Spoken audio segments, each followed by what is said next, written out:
Hi, I'm Lynda Norman. I'm a watercolor artist here in the Okanagan Valley in British Columbia. Today we're going to talk a little bit more about watercolor straight from the tube onto canvas. Today's colors will be Moonglow, Jane's Gray, and maybe we'll even get adventuresome and add in a little bit of Schmincke's, this is called Super Granulating Tundra Violet. As I've mentioned before, you can use a palette knife. You can use a credit card. Some have rounded, some have square edges. Up to you how you want to use that.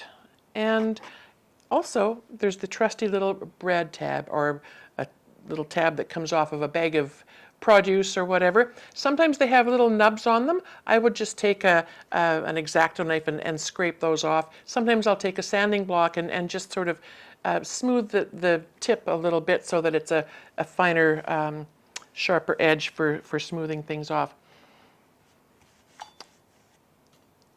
Today I've got some Moonglow, Daniel Smith's Moonglow, one of the granulating beautiful colors.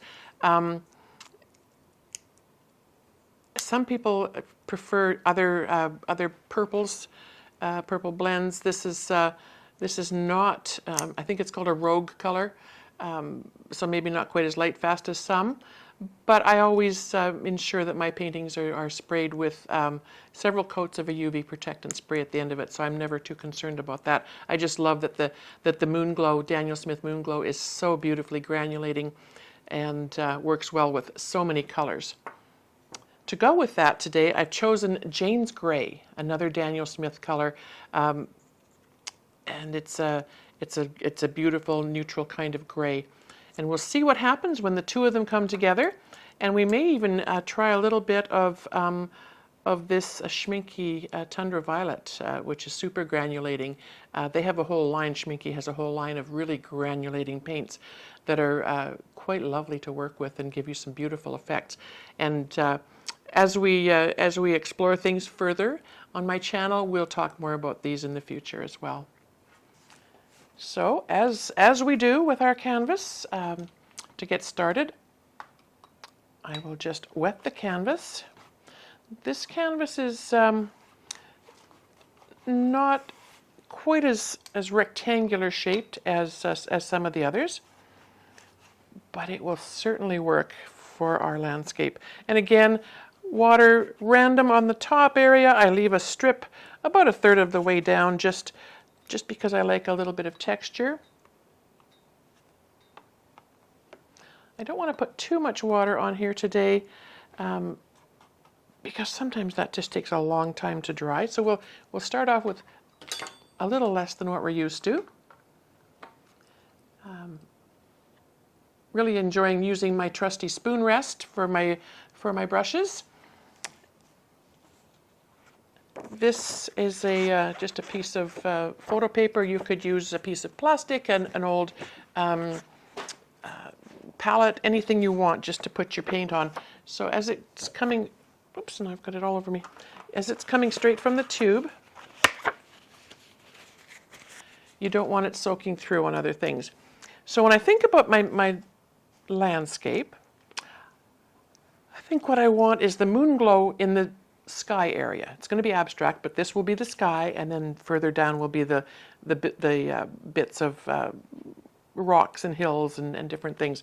So I want my Moonglow to be in my sky area, so I'll put that dab right there.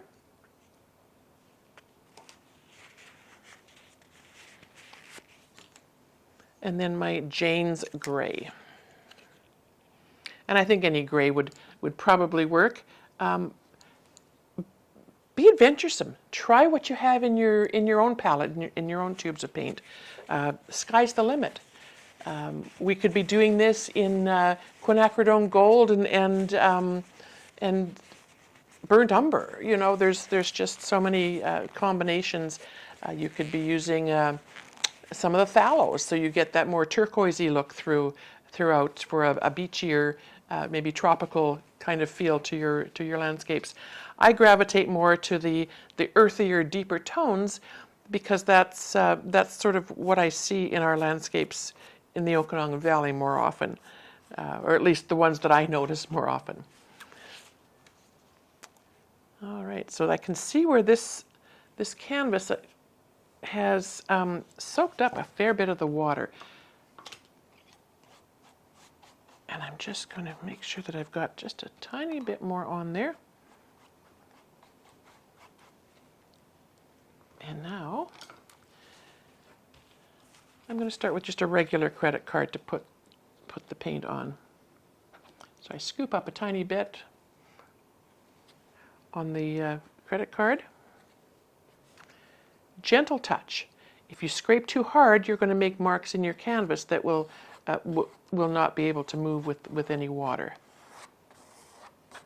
So I've got some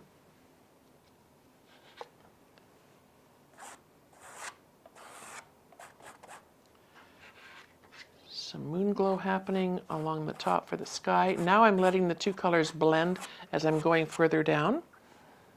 I'm going to stop here for a moment, and I'm just going to let that little bit of moisture on the top soften that Moonglow. You can see here where it's pulling it out.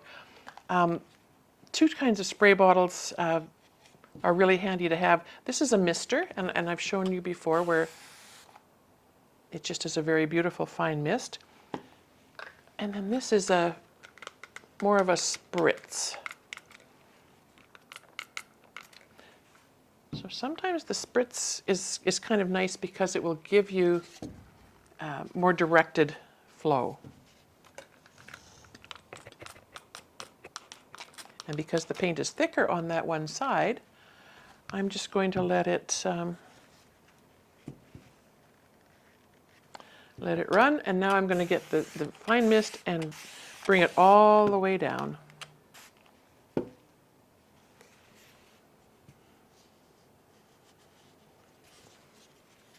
And you can tip it back the other way, get some interesting things happening.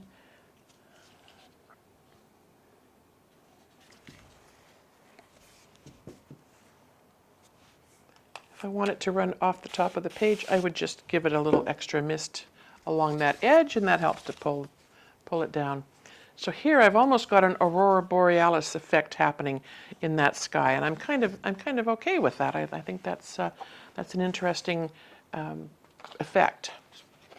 I'm going to take a little more of my color now, and I'm going to, I think I just want to add a little more water. This canvas was given to me without a wrapper, so I'm not sure what brand it is, and it seems to be thirsty. It's soaking up a lot of that water that I'm putting on. So we're going to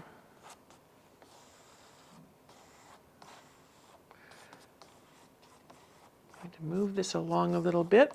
The Jane's Gray is really quite lovely and quite soft how it's coming through.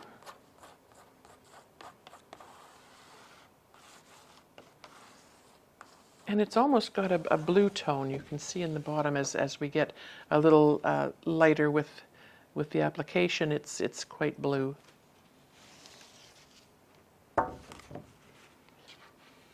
So we talked about thick pigment, and I love having it on the surface of the canvas because it gives me something to work with. And if I want to carve a few mountains in the background there, I can certainly use the side of my credit card very gently. As I said, you don't really want to be scraping and scratching the surface of your canvas. And because canvases are definitely more sturdy than your nice, lovely cotton paper, they still can be rather delicate. Okay.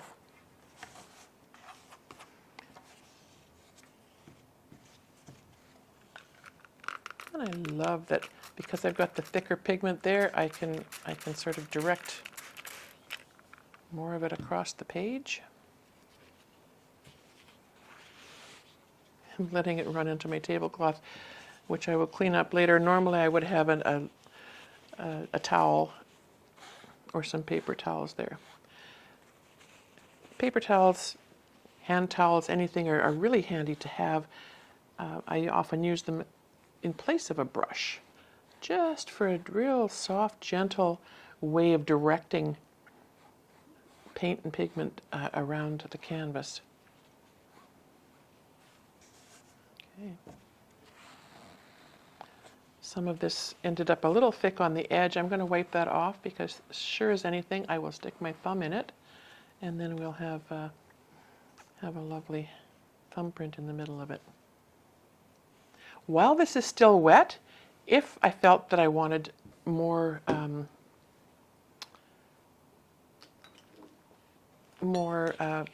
color, I can just add a tiny bit more.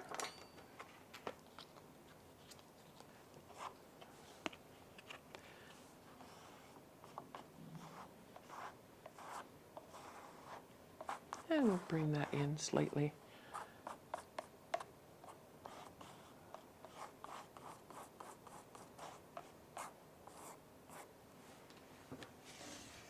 And because there's still moisture on the page, we can still tip it and allow that to flow. Create a bit of a cloud effect. Okay. So you can leave as little or as much white space as you like on these. Personally, some of the ones with white space are my favorites, where the design is really quite minimal. Very little need to go back in with the brush, but on the odd instance where you've maybe put something where you're not thrilled, for example, that line there, I find it a bit harsh and out of place, I will go in with just a damp brush and pick it up and pull it away. Pick it up and pull it away. Okay. And I think we will try the Schmincke. It's not a brand that I'm really familiar with, but it's intriguing to me that it has this claim that it is super granulating, and that's kind of interesting and appealing as well. So I think what I want to do is try that in a wet area. So I'm just going to add a little more water to this side, and maybe we'll see what happens when we add that Tundra Violet Super Granulating.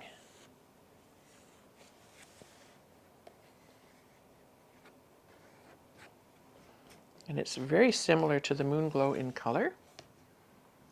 A little grayer perhaps. I'm gonna put a bit more here because I think that could be a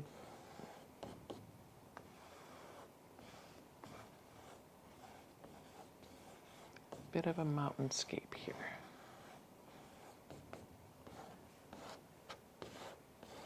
And let's see what happens when we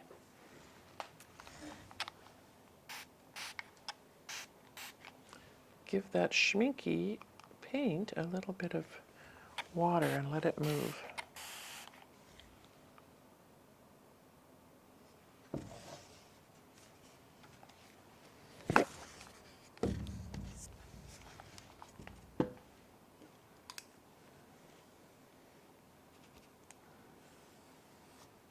And we just pull this away a little bit, get rid of some of that moisture.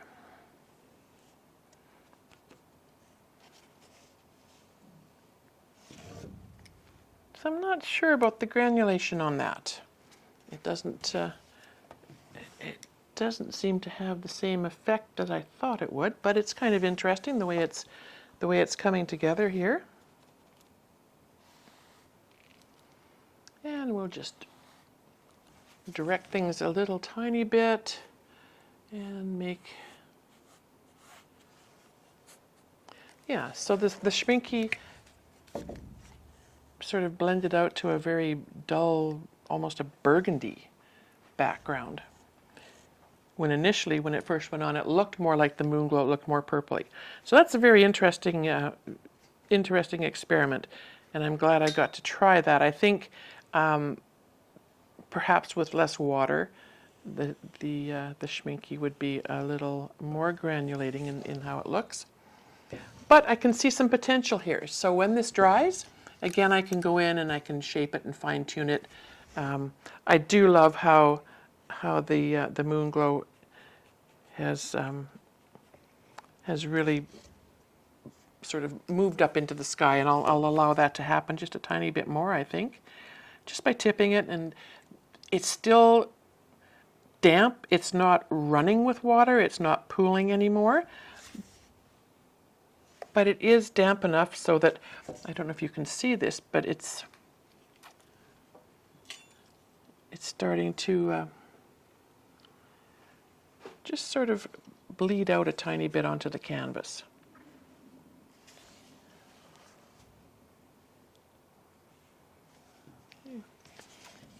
Now, this is still continuing because it's a bit damp. You can see where it's sort of blending out with the moisture on the surface.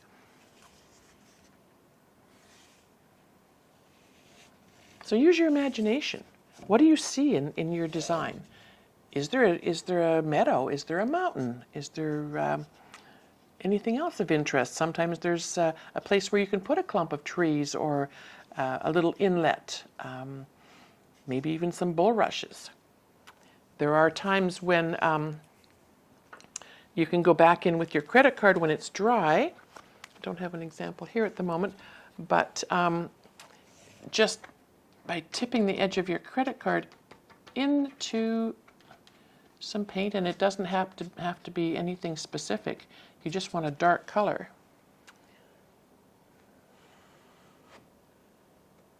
And you can make a tree.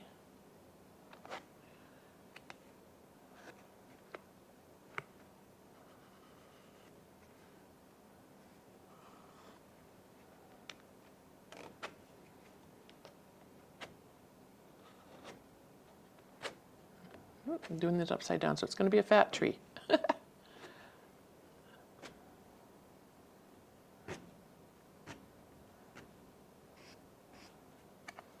Again, with your credit card, be gentle.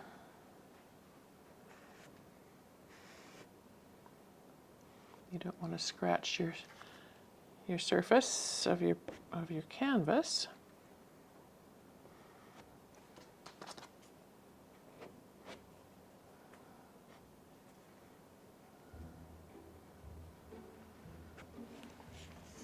But you get the idea. So that gives you a bit more perspective in your landscape.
So give it a try. Let me know in the comments what you think, how you've enjoyed playing with the pigments and the canvas and the water, and how this may have been maybe a little open door to being a little more loose and free with your watercolors.